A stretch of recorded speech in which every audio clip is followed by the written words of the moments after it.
Welcome everyone to the Family Feud. I'm your man Pete Pardo. We got a good one here today. We got two great families.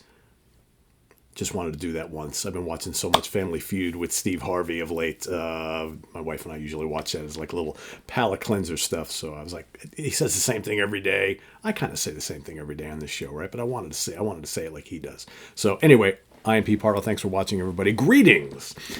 Today is day 23 of albums that are 40 years old in 2025. We've been looking back all month.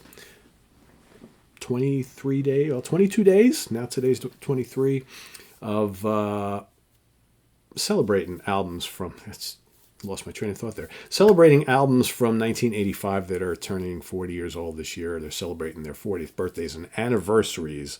And I got a good one for you here today. One that maybe a good chunk of you have never heard before, but it's a really, really great underground album. Oh no, Pete's picking another underground metal album. Yes, I am, folks. This particular one, I don't have the exact release date for it. Sometime during the year. Recorded at Miller Studio in North Newton, Kansas. Produced by the band along with Max Merhoff and Rick Fisher for Black Dragon Records originally. Reissued much later on Shadow Kingdom Records. This is the fourth studio album from this band from Kansas, American heavy metal band. It's Open the Gates by Manila Road. Look at that amazing album cover, right? So cool. Yeah. This is a often forgotten, underrated, never talked about band that I think was so important to the not only the underground U.S. metal scene and they got their start in the 70s. I mean, this band goes way back, kind of like Sirathungo, right? These guys, their genesis, the band goes back to like the early mid 70s, and they actually put out an album or two in the late 70s, and then all throughout the 80s and 90s, 2000s, pretty prolific actually, but so important to this whole kind of growing thing called power metal. There were a lot of bands on the U.S. scene that I think were just as important to the power metal scene as many of the European bands, right? So, of course, 1985, you also have Halloween and Walls of Jericho, right? A few other things popping up here and there, but, man, Manila Road were doing that right from the get-go. And a lot of their early albums, they started getting into kind of like thrashier stuff a couple albums later, but especially like the albums 3, 4, and 5, really, really hugely influential to the power metal scene. But again, a band like not really looked at on a more mass level, which is a real shame. And this, of course, and for a good chunk of their time, they were, especially early on, they were a power trio. So, of course, the band comprised of the late, great Mark Shelton on lead vocals and all guitars, a tremendous guitar player who, for some people, that voice he's got a really intriguing vocal style. It's a clean vocal style. He can do the gruff thing too, but he's got kind of like this nasally thing going on, and he can do the upper register, vocal style too. But it was more on this kind of like, mid-rangey kind of. It's just kind of nasally, but it's just so. It's so him, right? It's so identifiable. It's so unique. And it just really fit the music. But a tremendous guitar player who I think had lots of roots as far as his interest in like progressive rock. So you can hear a lot of the intricacies in this music always. On bass is Scott Park, and on drums, Randy Fox. So we've got on this album, you got 10 tracks. And it's the one thing about Manila Road's albums, almost all of them, is they all have this kind of lo-fi production style. They're all the sound of the albums is somewhat cavernous, somewhat muddy, but it became like their sound. Like, sometimes like if you've listened to the band, the new wave of British heavy metal band Satan, they're very similar. All their albums have this similar kind of like, muddy lo-fi production quality. That's just them. And people are always like, I wish they would have like better production and whatnot. But sometimes bands go for that. That's what they like. They don't want the big, clean, super, Andy Sneap type treatment. They want to do it their own way, and that's their sound. And Manila Road is the same way. Like most of their albums kind of have a very similar style and feel to them from a production standpoint. And it just kind of works for them, and it became identifiable for them.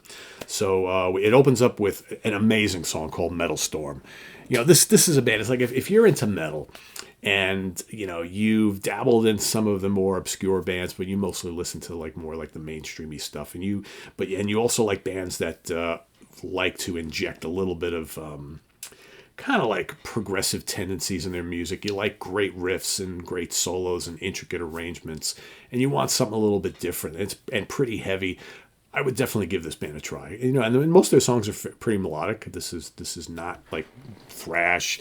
This is not super shreddy stuff. It's not extreme stuff. It's very, very cool. Metal Storm is a great song. Just great anthemic underground metal. Just really, really good. The title track, Open the Gates, is terrific. You got Astronomica, which I really like a lot. Again, just right out of the gate, this album is just one banger after another. A lot of people cite this as their favorite Manila Road album. It's generally one or two for me, depending on, kind of how I'm feeling. Weavers of the Web is absolutely terrific. Man, that intricate riff at the beginning of the song is just so good. The Ninth Wave, pretty straightforward, but just chugging, got some great progressive parts. It's almost 10 minutes long. Really, really good. Then you got Heavy Metal to the World, which to me kind of combines. It's a very fast-paced, frantic song, almost like new wave of British heavy metal-y, not quite thrash. Kind of think like some of the faster Venom and like some of the faster Motorhead. A lot of Motorhead early stuff is pretty fast. It's kind of along those lines, Venom, Motorhead type of thing. Really good. The Fires of Mars is really good. They've got a lot of the lyrical content in a lot of the albums of Manila Road are very much fantasy based, so the music has that kind of like epic mystical quality. Fires of Mars is absolutely terrific. You got The Road of Kings, is just a great anthemic crusher right there, and then Hour of the Dragon and Witch's Brew finish out the album. And there's not a bad song on this album. There's a reason why most people cite this as their greatest achievement. It's like I said, it's up there, and everything about the band, from the artwork on all these albums to like the liner notes, all it's just very much fantasy based, and they operate in their own world. And this reissue here, it's got all sorts of cool photographs and lyrics and things like that. You talk to Ryan Scow, if you follow the Hudson Valley Squares, Ryan Scow has talked plenty about Manila Road over the years. In fact, I even did a Ranking the Album show of Manila Road with Ryan Scow a number of years ago here on the channel. And he has seen them many, many, many times. And I remember like how bummed he was. We all were when Mark passed away a few years back, because I think he was going for a record of seeing Manila Road in more recent times after being a fan of the band for so many years. Because they started playing in the New York, New Jersey area quite a bit in recent memory. So Ryan would always go see them whenever they played anywhere around here. I never went. It's one of those bands I always wanted to see. Sirathungal is another one. Some of these really cool U.S. underground metal bands / power metal bands who have been around plenty of times in more recent years, and that I never got to see back in the day, and I've had some opportunities and they just haven't gone, which, that's on me, right? So, so awesome album. And of course, this is a pretty underground thing here, so no charts and no certifications, anything like that. However, and this is a pretty lofty praise right here. So in 2019, Metal Hammer magazine, very famous heavy metal magazine from Europe, ranked this album as the 6th best power metal album of all time. Number 6 of all time among hundreds and hundreds and thousands of power metal albums. That's pretty high praise. So I think if you've never heard this album and you go listen to it and you dabble in a little bit of power metal, go check this out and you'll understand why this album and this band is so beloved in metal circles, people who love power metal and underground metal and whatnot. Just really, really good stuff. Again, just go in with the whole notion that it's got kind of lo-fi production values, but great songwriting, great guitar playing and arranging, and those unique vocals from Mark Shelton. So it's really an interesting experience. I remember like when I first got into this band, I wasn't listening to them back in the day. I didn't get into them until probably like the late 90s. I started listening to Manila Road. So, way after they started. And I just quickly went and scooped up as many of their albums as possible on CD. And really, really good stuff. And again, it's kind of cool how if you listen throughout their career, how their sound kind of changed and morphed slightly from album to album as they got a little bit later on. All still really good. They're another one of those bands that released a bunch of really, really strong albums later in their career before Mark passed away. So, yeah. Up the hammers and down the nails. May the lords of light be with you. There you go. So Open the Gates is my pick for today from Manila Road. If you've heard it, if you know it, let us know what you think down in the comments below. Otherwise, list your pick down below for today, day number 23. And we'll see you tomorrow for number 24. Till then, visit us on the web at www.seatranquility.org. We're on Facebook. We're on YouTube all together. All the damn time. Please subscribe if you haven't already and click on that notification bell so you get alerted of all of our content as a post. And please do hit the like button before you leave. Also down below, we got the links to our Ko-Fi page for channel donations, our merch page where you can get all sorts of cool Sea of Tranquility stuff, our Cameo page where I can do a personalized video for you, and the Sea of Tranquility membership options if you just want to sign up and have it contribute month after month. Is small little options there. So all helps the channel. Thank you very much for everybody who does support us in that way. And we'll see you in just a little bit with ranking the albums. George, me, and myself, speaking about American bands, speaking about underground American bands, we're going to be ranking the albums of the very cool, hugely amazing U.S. progressive metal band Psychotic Waltz.